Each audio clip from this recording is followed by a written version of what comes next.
మన దళిత బహుజన సామాజిక వర్గాల నుంచి నాయకులుగా ఎన్నికైన ఎంతమంది ప్రభుత్వంలో ఉన్న నాయకులు ఈ సామాజిక వర్గం కోసం అభివృద్ధి కోసం పాటుపడ్డారు? అంబేద్కర్ గారు ఒక స్టేజ్ కల్పించారు. ఆ స్టేజ్ ఎక్కడానికి మన సామాజిక వర్గాలు వాళ్ళను మోసి మెట్లుగా మారి ఈ స్టేజ్ మీద ఎక్కిస్తారు. ఈ స్టేజ్ మీదకి వచ్చాక స్టేజ్ కింద ఉన్న వాళ్ళని ఎంతమందిని పై స్టేజ్ కి తీసుకురావడానికి ఎంతమంది దళిత నాయకులు ట్రై చేశారు? ఒక్కసారి చెప్పండి. ఎవరైనా సరే ఏ పార్టీ అన్న అధికారంలో ఉండనివ్వండి, దాన్ని కాదన్ను, ఏ పార్టీ అన్న అధికారంలో ఉండనివ్వండి, సామాజిక వర్గాన్ని వెంటేసుకొని తిరిగి జెండా పట్టుకొని నేను ఆ సామాజిక వర్గాన్ని ఉద్ధరిస్తాను అని చెప్పి అతని చేతికి అధికారం వచ్చిన తర్వాత ఆ సామాజిక వర్గం గురించి పట్టించుకున్న నాయకులు ఎంతమంది ఉన్నారు ఇప్పటివరకు? ఏ ప్రభుత్వంలో అయినా సరే ఈ రాష్ట్రంలో ఇప్పటి వరకు మాట్లాడారు, ఫలానా వ్యక్తి బాగా చేశారు అని చెప్పేసి. రాజకీయం మాట్లాడినన్నాను కాబట్టి పేరు ప్రస్తావించను, చెప్పిన మాటమే కట్టుబడి ఉంటాను. అంబేద్కర్ విదేశీ విద్యా పథకం పేరు తొలగిస్తే ఎంతమంది మీలో నుంచి అంబేద్కర్ కన్నా నువ్వు పెద్దవాడువా, ఎందుకు తీసేసావని ఏ దళిత నాయకుడు ప్రశ్నించాడు? ఎవరు ప్రశ్నించరా? బహుజనుల సామాజిక అభివృద్ధికి సంబంధించి నిధులు తొలగిస్తే ఏ దళిత నాయకుడు ఆ విషయం మీద గొంతెత్తి ఆ సామాజిక వర్గం తరపున నిలబడ్డాడు? ఒక్కళ్ళు నిలబడ్డా. దళితుల్ని అక్రమంగా చంపేస్తూ ఉంటే, అక్రమంగా దాడులు చేస్తూ ఉంటే ఏ అధికారంలో ఉన్న దళిత నాయకుడు ఆ అక్రమాలకు దాడులకు తెగబడుతున్న వ్యవస్థను ప్రశ్నించాడు? ఎవరూ ప్రశ్నించరా.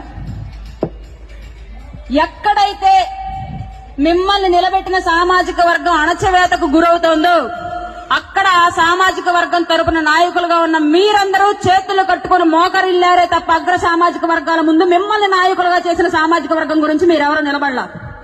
ఇప్పటి వరకు 60 ఏళ్ల తమిళనాడు నుంచి విడిపడిన ఆంధ్ర రాష్ట్రంలో 60 ఏళ్లుగా ఎన్ని ప్రభుత్వాలు ఎన్నిసార్లు మారినా సరే, ఎంతమంది రిజర్వేషన్ పేరుతో దళిత సామాజిక వర్గాల నుంచి నాయకులైనా సరే అగ్రవర్ణాలకు బానిసత్వం చేశారే తప్ప అణగారిన వర్ణాల కోసం ఆ అధికారాన్ని ఉపయోగించలా. అట్లా ఉపయోగించిన నాయకులు ఎవరైనా ఒక్కళ్ళని మీరు చెప్పండి.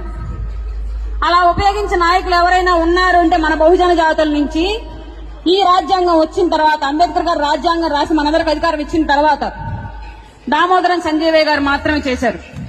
దామోదరం సంజీవయ్య గారి విగ్రహాలు ఎన్ని ఊర్లో కనిపిస్తున్నాయి మనకి.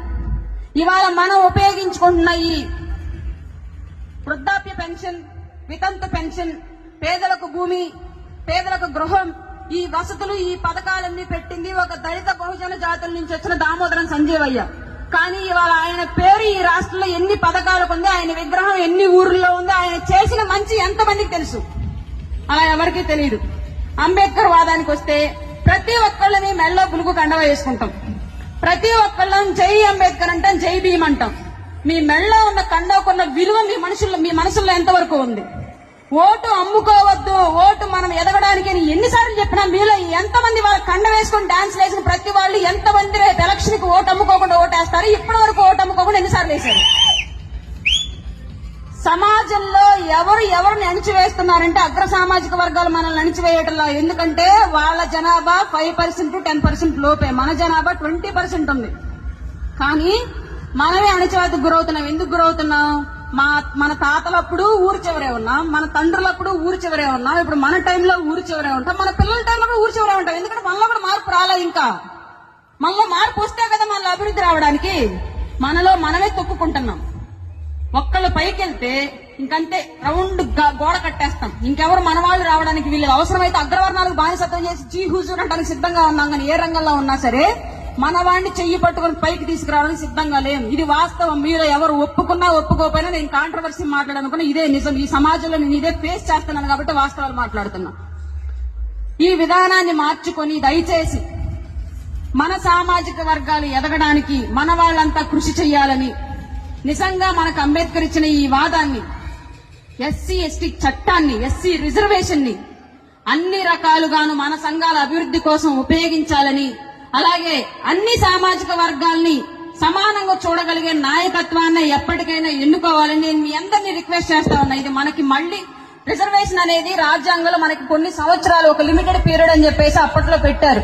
దాన్ని ఇప్పటికీ కొనసాగిస్తూనే ఉన్నాం. కానీ ఇప్పటికి కూడా మన సామాజిక వర్గాల అభివృద్ధి చెందల.